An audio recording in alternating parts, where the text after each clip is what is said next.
بسم اللہ الرحمن الرحیم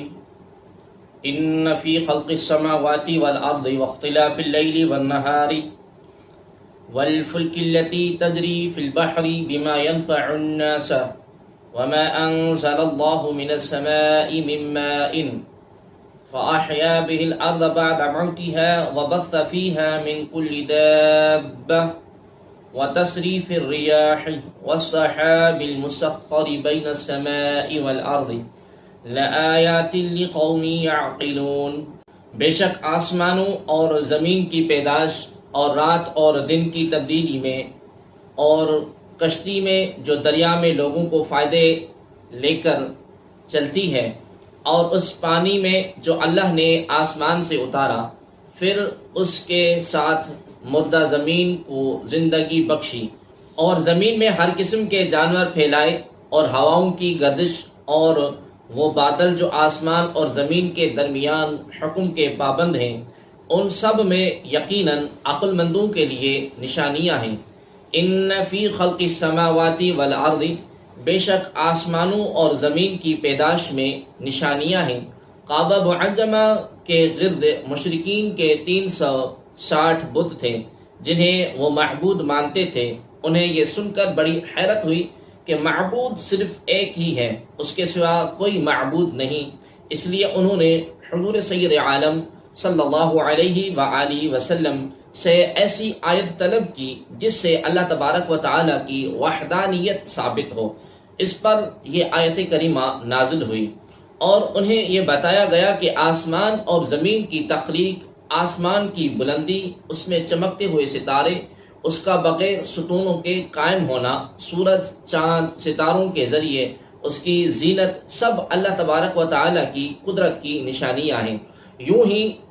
زمین اور اس کی وسعت، اس میں موجود پہاڑ، معدنیات، جواہرات، اس میں رواں سمندر، دریا، چشمے، اس سے اگنے والے درخت، سبزہ، پھل، پھول، نباتات، شب و روز کا آنا جانا، دن رات کا چھوٹا بڑا ہونا، سمندر میں بھاری بوجھ کی باوجود کشتیوں کا تیرنا، لوگوں کا اس میں سوار ہونا، سمندری عجائبات، ہواؤں کا چلنا، سمندر کے ذریعے مشرق و مغرب میں تجارت کرنا، سمندر سے بخارات کا اٹھنا، بارش کی صورت میں برسنا، بارش سے خشک اور مردہ زمین کا سرسبز شاداباد ہو جانا، اس پانی اور اس کے ثمرات سے زندگی میں باغ و بہار آنا، زمین میں کروڑوں قسم کے حیوانات کا ہونا، ہواؤں کی گردش، ان کے خواص و عجائبات، یہ تمام چیزیں اللہ تبارک و تعالی کے علم اور حکمت اور اس کی قدرت اور وحدانیت پر عظیم دلیلیں ہیں۔ یہ سارا تو ایک قسم کا اجمالی بیان ہے۔ مذکورہ بالا چیزوں میں ہر ایک پر جداگانہ غور و فکر کریں تو اللہ تبارک و تعالی کی قدرت کے ایسے حیرت انگیز کرشمے نظر آتے ہیں کہ عقل انسانی دنگ رہ جاتی ہے۔ کائنات میں انتہائی کثرت سے پائی جانے والی ہوا پر ہی غور کر لیں تو اس میں نہ جانے کتنی گیسیں، کتنے تاثیرات اور ضروریات انسانی کی کتنی بنیادی چیزیں ہیں۔ صرف یہی دیکھ لیں کہ اگر ہوا نہ ہو تو تمام انسان 10 منٹ کے اندر اندر مر جائیں، زمین کے اوپر اور ہوا میں پائے جانے والے جانوروں کی حیات ختم ہو جائے۔ یہ قدرت الہی کی ایک قسم کی صرف ایک تاثیر ہے، جبکہ قدرت الہی کی خربوں سے زائد قسموں میں ایک ایک چیزیں میں کروڑوں عجائبات ہیں۔ کسی زمانے میں آنکھ کو صرف دیکھنے کا ایک آلہ سمجھا جاتا تھا اور علمی ترقی کے ساتھ ساتھ آنکھ کے ایسے ظاہری اور باطنی، جسمانی، روحانی عجائبات سامنے آ رہے ہیں کہ اب صرف آنکھ سے متعلقہ علوم کی اقسام نہ جانے کتنی ہیں، اور لاکھوں لوگ اس علم کے ماہر ہونے کے باوجود اس بات کا دعویٰ نہیں کر سکتے کہ ہم نے آنکھ سے متعلق ہر چیز کا علم حاصل کر لیا۔ ناظرین محترم، اس آیت مبارکہ اور اس کی تفسیر سے یہ بھی معلوم ہوا کہ سائنسی علوم بھی معرفت الہی کا ذریعہ بنتے ہیں۔ جتنا سائنسی علم زیادہ ہوگا اتنی ہی اللہ تبارک و تعالی کی عظمت اور قدرت کی پہچان زیادہ ہوگی۔ لہذا اگر کوئی دین اسلام کی خدمت اور اللہ تبارک و تعالی کی معرفت کی نیت سے سائنسی علوم سیکھتا ہے تو یہ بھی عظیم عبادت ہوگی۔ نیز اللہ تبارک و تعالی نے جو کائنات میں غور و فکر کا حکم دیا ہے یہ اس حکم کی تعمیل بھی قرار پائے گی۔ وَمِنَ النَّاسِ مَن يَتَّخِذُ مِن دُونِ اللَّهِ أَندَادًا يُحِبُّونَهُمْ كَحُبِّ اللَّهِ وَالَّذِينَ آمَنُوا أَشَدُّ حُبًّا لِلَّهِ وَلَوْ يَرَى الَّذِينَ ظَلَمُوا إِذْ يَرَوْنَ الْعَذَابَ أَنَّ الْقُوَّةَ لِلَّهِ جَمِيعًا وَأَنَّ اللَّهَ شَدِيدُ الْعِقَابِ۔ اور کچھ لوگ اللہ کے سوا اور معبود بنا لیتے ہیں، انہیں اللہ کی طرح محبوب رکھتے ہیں، اور ایمان والے سب سے زیادہ اللہ سے محبت کرتے ہیں۔ اور اگر ظالم دیکھتے جب وہ عذاب کی آنکھوں سے دیکھیں گے، کیونکہ تمام قوت اللہ کی ہے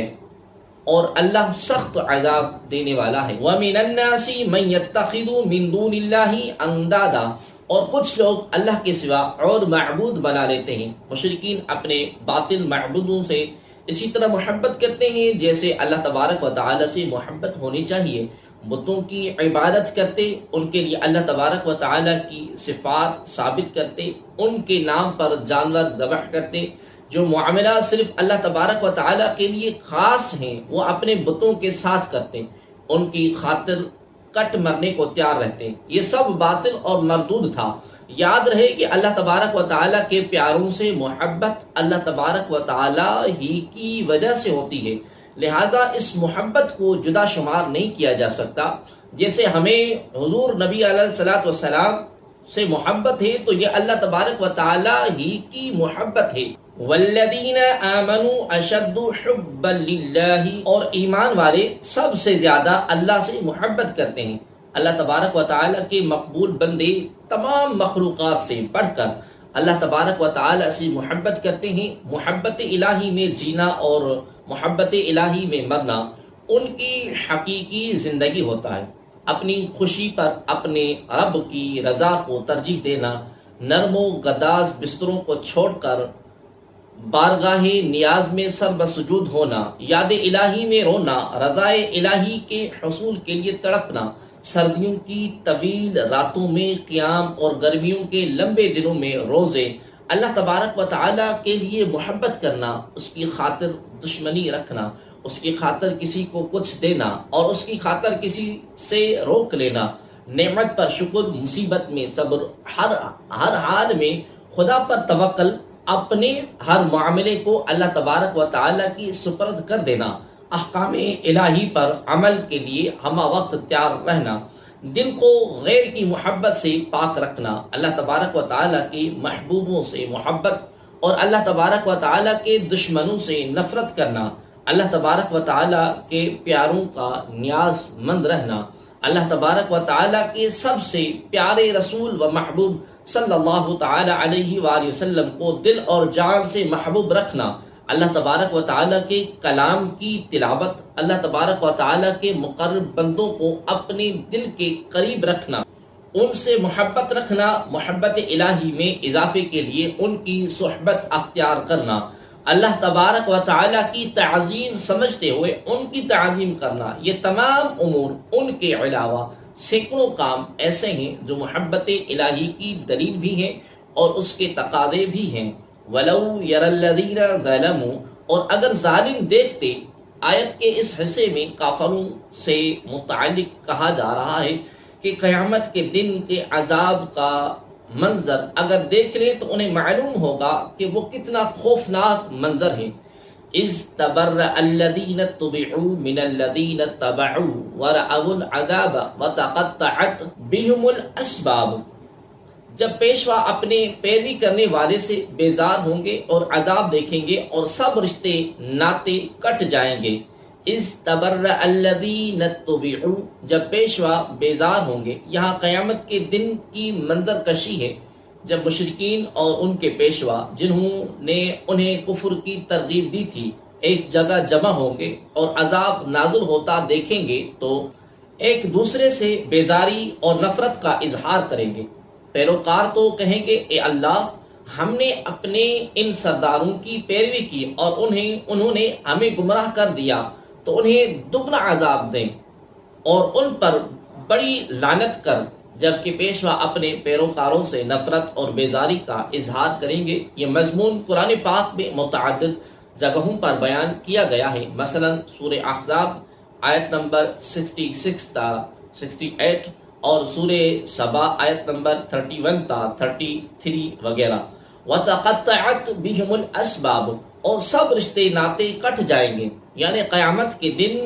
کافروں کے وہ تمام تعلقات جو دنیا میں ان کے مابین تھے، خواہ وہ دوستیاں ہوں یا رشتہ داریاں یا باہمی موافقات کے عہد، وہ سب ختم ہو جائیں گے اور ہر کوئی اپنے اعمال کا جواب دہ ہوگا، کوئی کسی کا مددگار نہ بن سکے گا۔ یاد رہے کہ قیامت کے دن کفار کے رشتے تو ٹوٹ جائیں گے، لیکن اولیاء متقین اور صالحین کے ساتھ مسلمانوں کا رشتہ باقی رہے گا، جیسا کہ قرآن پاک میں ہے الاخلاء یومئذ بعضهم لبعض عدو الا المتقین، یعنی پرہیزگاروں کے علاوہ اس دن گہرے دوست ایک دوسرے کے دشمن ہو جائیں گے۔ وقال الذين اتبعوا لو ان لنا قرة فنتبرأ منهم كما تبرؤوا منا كذلك يريهم الله أعمالهم حسرات عليهم وما هم بخارجين من النار، اور پیروکار کہیں گے کہ اگر ہمیں ایک مرتبہ لوٹ کر جانا مل جائے تو ہم ان پیشواؤں سے ایسے ہی بیدار ہو جاتے جیسے یہ ہم سے بیزار ہوئے ہیں۔ اللہ اسی طرح انہیں ان کے اعمال ان پر حسرت بنا کر دکھائے گا اور وہ دوزخ سے نکلنے والے نہیں۔ لو ان لنا کرتن، اگر ہمیں ایک مرتبہ لوٹ کر جانا مل جاتا، کافر انتہائی تمنا کریں گے کہ کاش انہیں ایک مرتبہ دنیا میں لوٹ کر جانا مل جائے تو اولاً اپنے پیشواؤں سے بیزاری کا اظہار کر لیں، مزید اپنے باطل معبودوں سے بیزار ہو جائیں، اور تیسرا ایمان لا کر نیک اعمال کریں۔ کافروں کی موت کے وقت بھی ایسی تمنائیں ہوتی ہیں جیسے کہ سورہ مومنون آیت نمبر 91 اور 100 میں ہے کہ کافر کہے گا کہ اے اللہ مجھے واپس لوٹا دے تاکہ میں کچھ تو نیکی کر لوں۔ یوں ہی سورہ زمر آیت نمبر 58 پہ ہے کہ کافر کہے گا اے کاش کہ مجھے ایک مرتبہ واپسی مل جائے تاکہ میں نیکیاں کر لوں۔ اسی طرح کا مضمون پارہ نمبر 24 سورہ زمر اور سورہ مومنون میں کثرت سے بیان کیا گیا ہے۔ ناظرین محترم، یاد رہے کہ ایمان اور اعمال صالحہ کی اصل حسرت تو کافر ہی کو ہوگی، لیکن مسلمان بھی نیکیوں کی کمی اور گناہوں میں ملوث ہونے پر حسرت کا اظہار کریں گے، جیسے حدیث مبارکہ میں ہے، نبی اکرم نور مجسم صلی اللہ علیہ وآلہ وسلم نے ارشاد فرمایا، ہر مرنے والے کو افسوس ندامت ہوگی۔ صحابہ کرام رضی اللہ تعالی عنہم نے عرض کی، یا رسول اللہ صلی اللہ علیہ وسلم کیا ندامت ہوگی؟ فرمایا اگر نیک ہوگا تو زیادہ نیکیاں نہ کرنے پر نادم ہوگا، اور اگر گناہ گار ہوگا تو گناہوں سے باز نہ آنے پر نادم ہوگا۔ حسرت کی اور بھی صورتیں ہوں گی، جیسے دوسروں پر ظلم کرنے اور انہیں تکلیف دینے والوں کو ڈھیر نیکیوں کے باوجود حسرت ہوگی، کیونکہ ان کی نیکیاں دوسروں کو دے دی جائیں گی۔ جیسے طلب علم کا موقع ملا لیکن علم حاصل نہ کیا، اسے حسرت ہوگی۔ کسی جگہ جمع ہونے والے لوگ اللہ تبارک و تعالیٰ کا ذکر کیے بغیر اٹھ گئے تو وہ مجلس ان کے لیے حسرت ہوگی۔ کذالک یریہم اللہ اعمالہم، اللہ اسی طرح انہیں ان کی اعمال دکھائے گا۔ قیامت کے دن اللہ تبارک و تعالیٰ کافروں برے اعمال ان کے سامنے کرے گا تو انہیں نہایت حسرت ہوگی کہ انہوں نے یہ کام کیوں کیے تھے۔ ایک قول یہ ہے کہ جنت کے مقامات دکھا کر ان سے کہا جائے گا، اگر تم اللہ تبارک و تعالیٰ کی فرما برداری کرتے تو یہ تمہارے لیے تھے۔ پھر جنت کی وہ عالیشان منزلیں مومنین کو دے دی جائیں گی۔